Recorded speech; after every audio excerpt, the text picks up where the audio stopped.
Salut, te voici actuellement sur la chaîne YouTube Snapstar. Sur cette chaîne, tu retrouveras tous les plus gros clashs de Snapchat et tous les plus gros buzz du moment.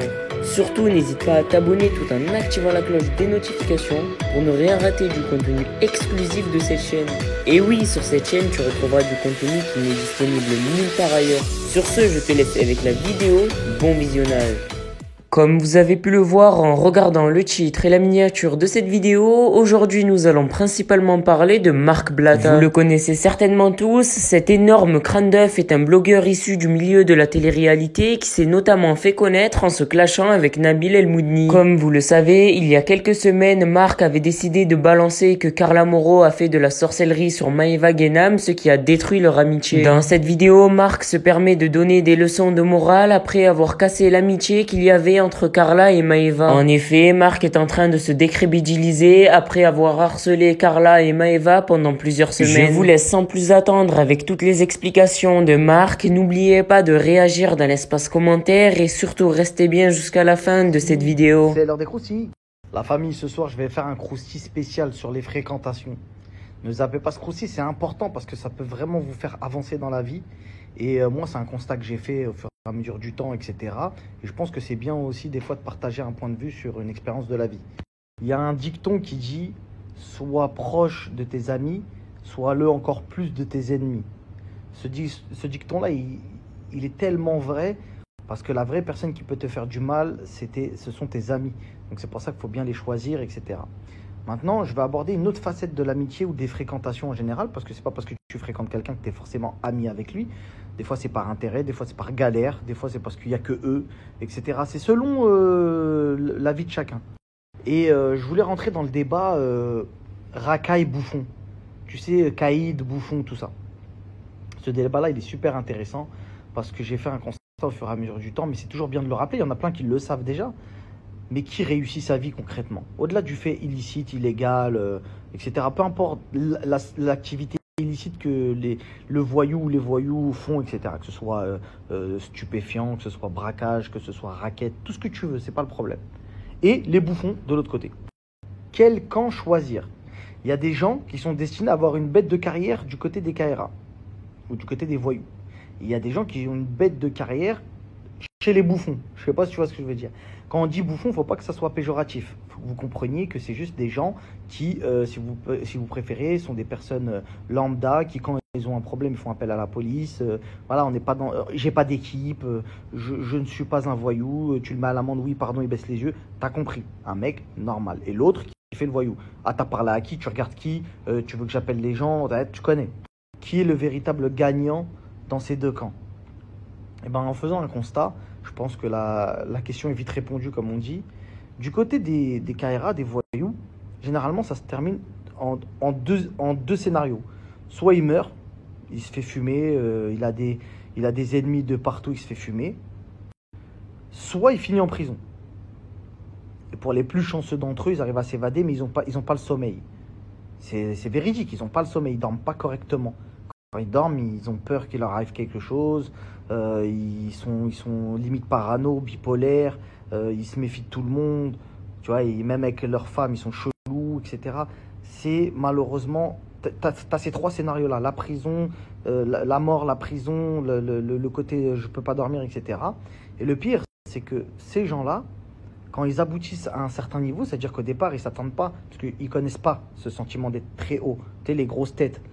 Et quand ils y arrivent, quand ils arrivent à ce stade-là, ils comprennent et ils se disent finalement, j'ai envie de blanchir mon oseille, j'ai envie d'être propre, j'ai envie d'être halal, j'ai envie de m'éloigner de tout ce monde, etc. Ils mettent leurs enfants dans des écoles, des hautes études, ils payent une fortune pour les mettre dans des hautes études, etc. Parce qu'eux, ils ont compris, ils sont allés jusqu'au bout. Et ils ont vu qu'au bout de ce tunnel-là, il n'y avait que du sang. Il n'y avait que c'est noir. Tu vois ce que je veux dire? Ça apporte de l'argent, oui, ça apporte plein de choses. Tu vois, la crainte de l'être humain, quand tu es craint, tu vois ce que je veux dire? Alors que personne ne doit craindre un autre être humain. On doit craindre que Allah Azzawajal, que Dieu, tu vois. Mais, tu vois, ça t'apporte beaucoup d'orgueil. Tu vois, toute ta famille ne te parle qu'à toi. Tu vois, tu es là, tu es un peu le centre de tout. Tu te dis, ah ouais, je suis quand même quelqu'un et tout, machin. Mais il y a le revers de la médaille. Et de l'autre côté, on a les pseudo-bouffons. Les pseudo-bouffons, je ne sais pas si vous avez remarqué, mais il n'y a que le nom entre guillemets, qui est péjoratif, où les gens disent, ah, je suis pas un bouffon. Eh ben, n'en déplaise à certains, je préfère être un bouffon, ne pas aller en prison, ne pas mourir, en tout cas, ne pas mourir, ne pas avoir des menaces de mort qui planent au-dessus de ma tête à longueur de temps, et des menaces sérieuses pour la plupart. Voilà, vivre une vie paisible, reposante, etc. Et peu importe le cadre de vie que cela vous amène, peu importe la rente que vous avez, etc. Des fois, il vaut mieux dormir dans un petit chez-soi tranquillement que dans un palais en se disant mais qui va venir casser ma porte ou qui va venir me tirer dessus, est-ce que je peux aller faire les courses avec ma femme tranquillement et mes enfants, etc. Ça, c'est quelque chose qu'il faut comprendre tout de suite maintenant. Parce que là, le monde entier, je ne parle pas que pour la France, le monde entier part en sucette complète. Et aujourd'hui, il y a beaucoup d'engrenages. Quand vous traînez avec des gens, ils déteignent sur vous. Essayez de vous écarter des gens qui ont des idées noires. Parce qu'au bout d'un moment, ils vont déteindre sur vous. C'est comme un fruit pourri, tu le mets, il pourrit les autres fruits. C'est pareil. Tu vois ce que je veux dire? Par exemple, moi, je suis quelqu'un, je suis joyeux, j'ai la joie de vivre. J'aime bien rigoler, j'aime bien faire des blagues, etc. Et des fois, il y a des gens avec qui je peux être susceptible d'être dans une pièce et je vais voir, ils dégagent des ondes négatives de fou. Dans ma tête, je me bloque tout de suite. Je dis, lui, c'est sûr, je peux pas en faire mon poteau. Je peux pas en faire mon pote. Tout le temps, il rend ouf, tout le temps, il dit des trucs de fou, etc. Quand ça m'arrive, je suis obligé de me rappeler directement. Ne sois pas cette personne-là. Ne deviens pas négatif comme ça, parce que ça va t'amener dans des idées noires. Et des fois, tu te perds dans le jeu, tu t'inventes des vies. Genre je te fais un exemple. T'es assis, t'es avec un mec, t'as vu, il a des idées noires et tout, en mode... déjà, lui-même, il se prend pour une carrière, alors que tu sais très bien que c'en est même pas une, mais même si c'en était une. Et toi, t'es là, t'es avec lui, il te dit quoi? Vas-y, lui, il fait trop le fou, on va lui faire ça. Il te dit on. Mais toi, comme t'as pas envie de paraître pour un bouffon, tu vas dire, ouais, c'est vrai, vas-y, viens, on lui fait. Et cet engrenage-là, il continue, et tu fais des dingueries. Et il y en a plein. Et je vous dis ça parce que je parle avec beaucoup de gens qui sont malheureusement enfermés derrière des barreaux. Et pour la plupart, à chaque fois que je parle avec eux, c'est des bons gars. C'est des bons de ouf. Et pour la plupart, quand je parle avec eux, je me dis, mais lui, tu sais, par respect, je ne vais pas lui dire, t'as fait quoi pour aller au placard, tu vois. Mais tu sens qu'il a le seum, qu'il regrette. Tu sens les regrets. Quand il parle, tu sens à travers son intonation, la manière dont il s'exprime, etc. Tu sens qu'il regrette. Des fois, il vit à travers mes snaps. Il me dit, frérot, t'as une chance incroyable. Reste comme t'es, c'est mieux. C'est mieux.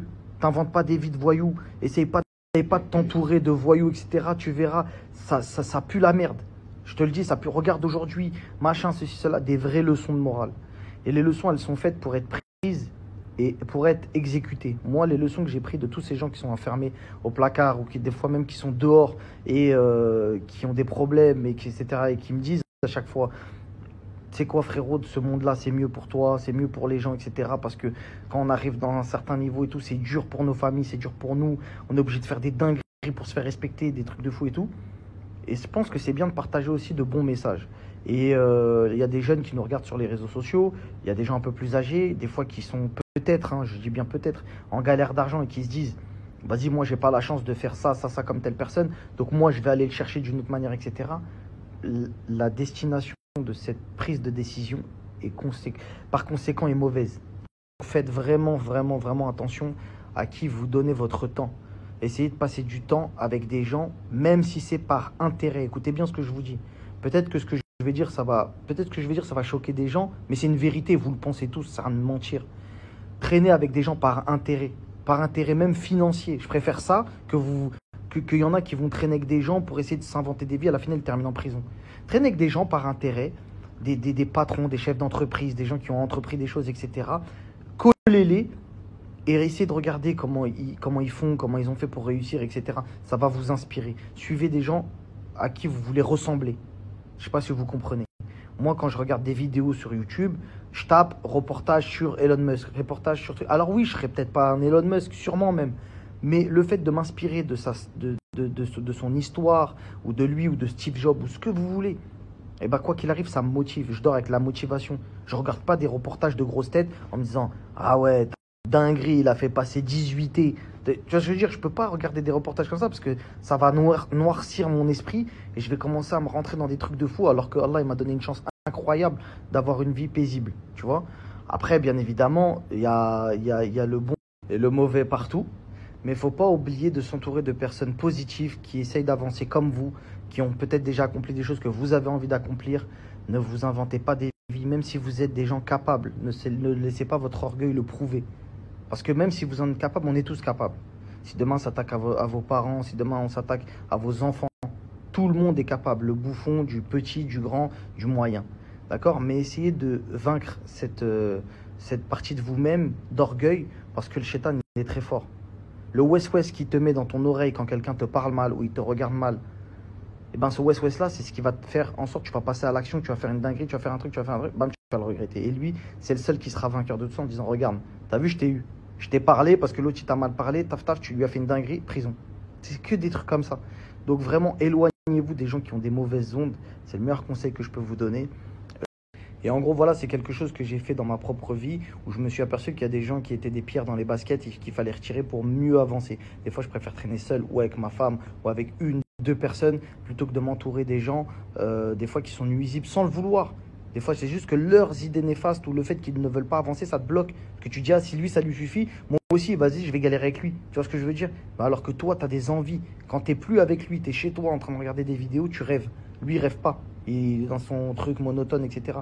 Et c'est pas méchant, c'est juste que faut essayer de suivre des gens à qui tu as envie de ressembler. C'est comme ça que je vois le truc. Et ça fonctionne réellement, ça marche. Et c'est là où vous commencez à avancer dans vos vies. Et pour exemple, parce que plus vous allez avancer, plus vous allez perdre des amis, sachez-le. S'il y en a aujourd'hui qui pensent qu'ils sont entourés, etc., essayez de prendre quelques sous, essayez de prendre un peu d'argent, et vous allez voir qui va rester votre ami. Quand ça va commencer à vous rappeler des phases de fou, où des fois, il ne faut même pas demander des services. Les services, tu vas demander un service à quelqu'un quand tu étais en galère en 2007, tu vas tout péter en 2020, tu vas devenir peut-être un grand chanteur ou ce que tu veux. Ils vont te rappeler ce service-là comme si c'était eux qui avaient fait ta carrière. Comme si c'était eux qui t'avaient fait. Ils vont te dire des phases de fou. Eh, tu te souviens pas, en 2007, tu m'as demandé de venir te chercher à l'aéroport. Eh, wallah, t'as vu, t'as changé. C'est pour ça qu'il ne faut rien demander aux gens, encore moins à ses amis. Paye un Uber, paye un truc, paye. Ne demande rien aux gens, paye, c'est tout, c'est mieux. Et que ce soit les fréquentations ou même la famille, des fois, parfois, c'est triste. Mais des fois, quand tu réussis, même ta propre famille, ils peuvent venir te faire des phases de fou. Tu vois ce que je veux dire? Donc, c'est très, très dur. Donc, pour arriver à ce stade-là, il en faut du temps, il faut vivre des choses, il faut se manger des bâtons dans les roues, des coups de couteau dans le dos, etc. Si tu commences à sentir que ça t'envoie des pics, c'est que tu as réussi. C'est que tu as réussi, c'est que tu es sur le bon chemin. Si tu te manges des critiques, c'est que tu es sur le bon chemin, frérot. Les gens, ils t'aiment bien quand tu es pauvre. Et il y a une phrase que j'ai kiffée sur un Instagram de motivation que j'ai vu il n'y a pas longtemps, que je vais vous partager. C'est la phrase qui disait, Bugatti, on fait des véhicules à 2 places parce que pour pouvoir s'en acheter une, il te reste, du moins, quand tu vas pouvoir te l'acheter, il ne te restera personne. Donc tu seras que toi et à la limite ta femme ou ton pote. Une seule personne en gros. Donc je pense que c'est représentatif un petit peu de toutes les embûches que vous avez jusqu'à pouvoir vous acheter un véhicule dit à 2 places. Parce que Bugatti, soit Ferrari ou Lamborghini, etc. On perd beaucoup de gens sur le chemin du succès. En tout cas, je souhaite à tout le monde de connaître son propre succès, sans envier personne, sans jalouser personne. Chacun est bon dans un domaine. Peut-être qu'il y en a qui ne le savent pas encore. Apprenez à vous découvrir vous-même en restant focus sur vous-même et non sur les autres. Faites attention à vos fréquentations. Merci à toi d'avoir visionné cette vidéo et surtout n'hésite pas à liker la vidéo et à nous donner ton avis dans l'espace commentaire. Sur ce, on se retrouve dans une prochaine vidéo. Peace.